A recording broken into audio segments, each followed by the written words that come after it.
नमस्कार। समय संवाद में आपका स्वागत है। मैं हूँ सर्वेश कुमार सिंह।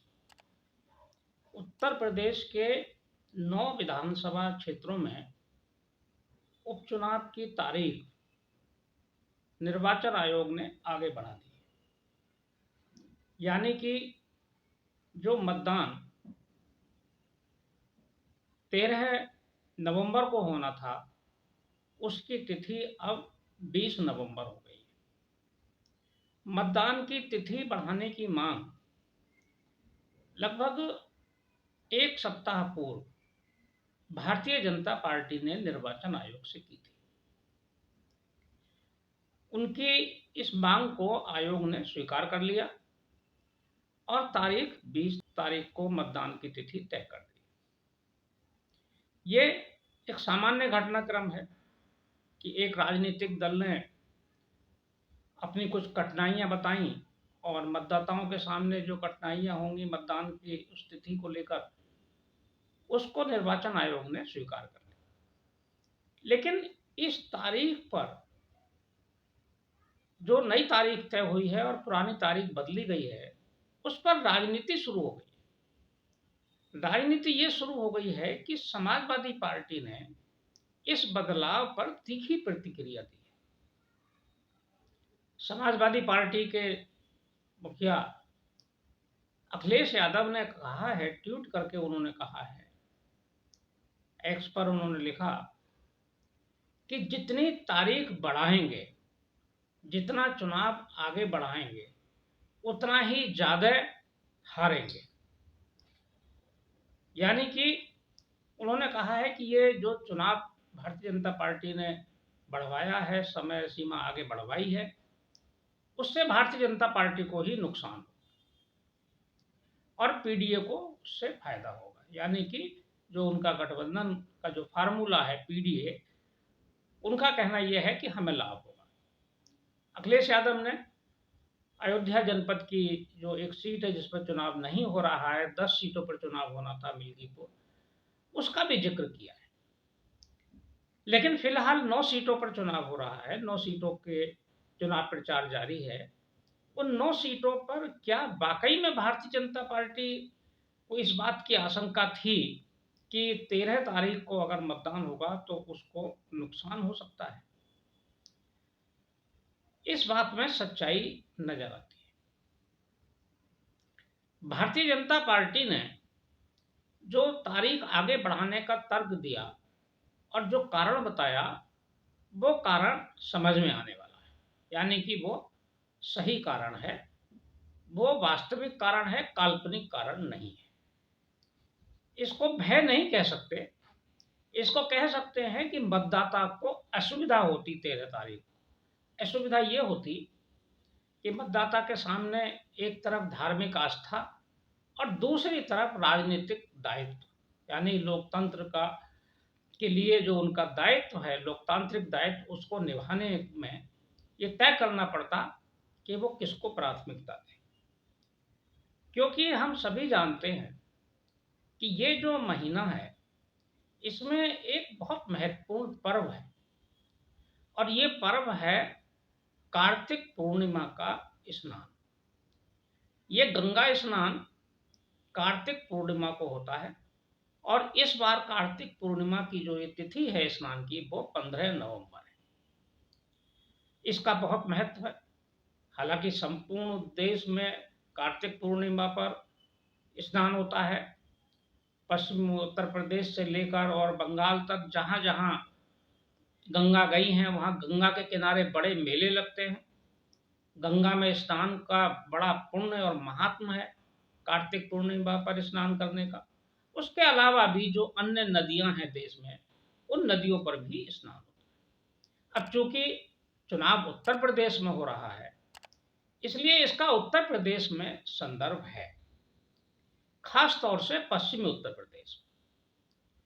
कार्तिक पूर्णिमा का जो स्नान है, इस पर कई बड़े मेले पश्चिमी उत्तर प्रदेश में लगते हैं, जिसमें एक सबसे बड़ा मेला गढ़मुक्तेश्वर में लगता है और तिगरी में लगता है। गढ़मुक्तेश्वर और तिगरी एकदम आमने सामने हैं। जो पश्चिमी उत्तर प्रदेश का गंगा के आगे का, यानी कि जो गढ़ से आगे का जो इलाका है पूरा पश्चिम उत्तर प्रदेश, जिसमें सहारनपुर, मेरठ, मुजफ्फरनगर, शामली, बागपत, गाजियाबाद, नोएडा, बुलंदशहर, ये सब क्षेत्र जो है वो गढ़ मेले में, वहाँ भारी संख्या में श्रद्धालु आते हैं। दूसरी तरफ तिगरी में मेला होता है। ये अमरोहा जनपद का क्षेत्र है, हालांकि पहले मुरादाबाद में था। इसमें पूरे पश्चिमी उत्तर प्रदेश में जो गंगा से इधर का इलाका है मुरादाबाद की तरफ का, इसमें मुरादाबाद, बिजनौर और रामपुर, संभल, अमरोहा, बरेली, यहाँ तक काफ़ी संख्या में श्रद्धालु इसमें भाग लेते हैं।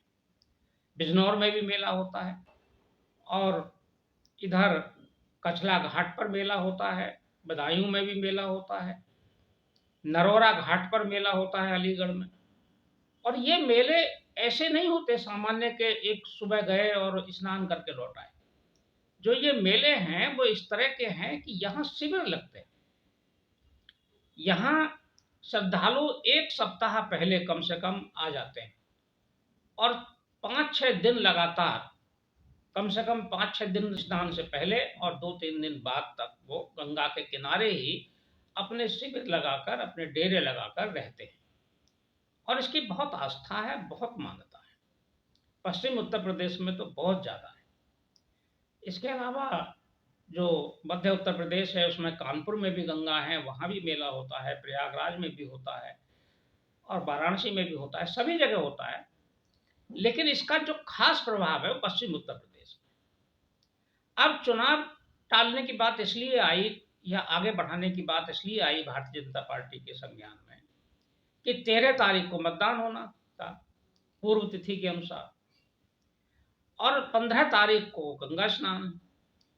तो 13 तारीख को गंगा स्नान पर जाने से पहले जो लोग शिविर लेकर अपने ट्रैक्टर ट्राली से, गाड़ियों से जो शिविर लगाते हैं वो 13 तारीख से पहले ही चले जाएंगे गंगा जी के स्नान के लिए। उससे एक बड़ा मतदाता वर्ग जो भारतीय जनता पार्टी का समर्थक वर्ग है या राष्ट्रीय लोकदल का समर्थक वर्ग है, क्योंकि ये जो यहाँ की जो जातियां हैं उन सब में गंगा जी का बहुत महात्म है और बहुत मान्यता है। तो वो लोग अगर 11-12 तारीख को चले जाएंगे तो 13 तारीख को मतदान का प्रतिशत घट जाएगा और उसका सीधा नुकसान भारतीय जनता पार्टी और राष्ट्रीय लोकदल के गठबंधन को होना तय था, क्योंकि उन्हीं के मतदाता हैं जो गंगा स्नान करने जाएंगे। समाजवादी पार्टी के मतदाता भी हैं हिंदू, लेकिन एक मुस्लिम वर्ग उनके साथ बड़ी संख्या में जुड़ा हुआ है, तो उनको कोई बहुत ज्यादा खतरा इससे या भय इनको नहीं था। विशेष रूप से जो मुजफ्फरनगर की मीरापुर सीट है, यहां इसका असर हो सकता था। इसके साथ ही गाजियाबाद शहर की सीट, गाजियाबाद से शहरी क्षेत्र से भी बड़ी संख्या में लोग जाते हैं स्नान के लिए। खैर अलीगढ़ जिले की सीट है, खैर में भी अलीगढ़ से भी लोग आते हैं, इधर नरोरा घाट भी जाते हैं और कछला घाट भी जाते हैं, इधर पश्चिम उत्तर प्रदेश में गढ़ और तिगरी भी आते हैं। साथ ही कुंदर की सीट पर भी इसका व्यापक असर हो सकता था, क्योंकि मुरादाबाद जिले से कुंदर की, मुरादाबाद जिले की सीट है, तो कुंदर की जिले से भारी संख्या में लोग तिगरी में गंगा स्नान के लिए जाते हैं और वो कई दिन पहले चले जाते हैं। बहुत बड़ी संख्या तो ऐसी है व्यापारियों की है जो गंगा मेले में अपनी दुकानें लगाते हैं, छोटी छोटी दुकानें लगाते हैं, ठेले लगाते हैं।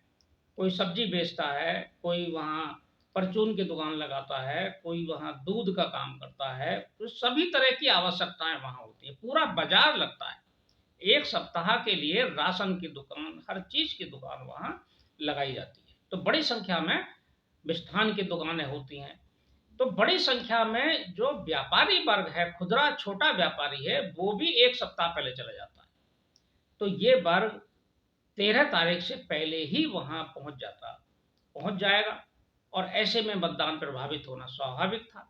इसलिए भारतीय जनता पार्टी ने खुलकर इस बात को रखा निर्वाचन आयोग के सामने और निर्वाचन आयोग ने इसे व्यवहारिक कठिनाई माना या व्यवहारिक बात माना कि मतदाता अपने मतदान से वंचित क्यों रहे।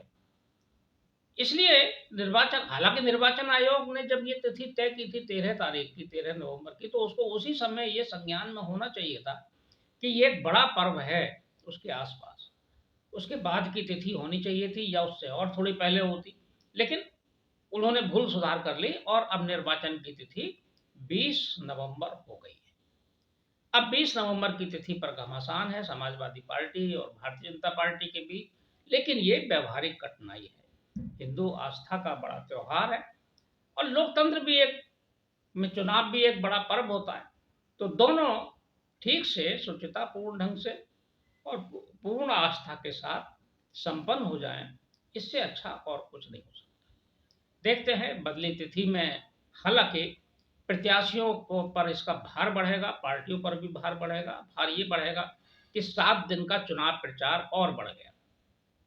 अब 7 दिन तक प्रत्याशी को और दौड़ना पड़ेगा, उसका व्यय बढ़ेगा, खर्चा बढ़ेगा, समर्थकों का भी खर्चा बढ़ेगा, पार्टियों का भी खर्चा बढ़ेगा। लेकिन इसके साथ ही प्रचार के लिए समय और ज़्यादा मिल जाएगा, इसका लाभ भी हो सकता है। लेकिन देखते हैं तारीख बदलने के बाद का क्या परिदृश्य बनता है और किसको इसका फायदा मिलता है। भारतीय जनता पार्टी की जो सोच रही कि वो उसे कहीं नुकसान ना हो जाए, उसका निर्णय कितना सही साबित होगा, ये आने वाले चुनाव के परिणाम से ही पता चलेगा। समय संवाद में आज बस इतना ही। कल फिर मिलेंगे किसी एक खास विषय के साथ। तब तक के लिए मैं सर्वेश कुमार सिंह आपसे विदा लेता हूँ।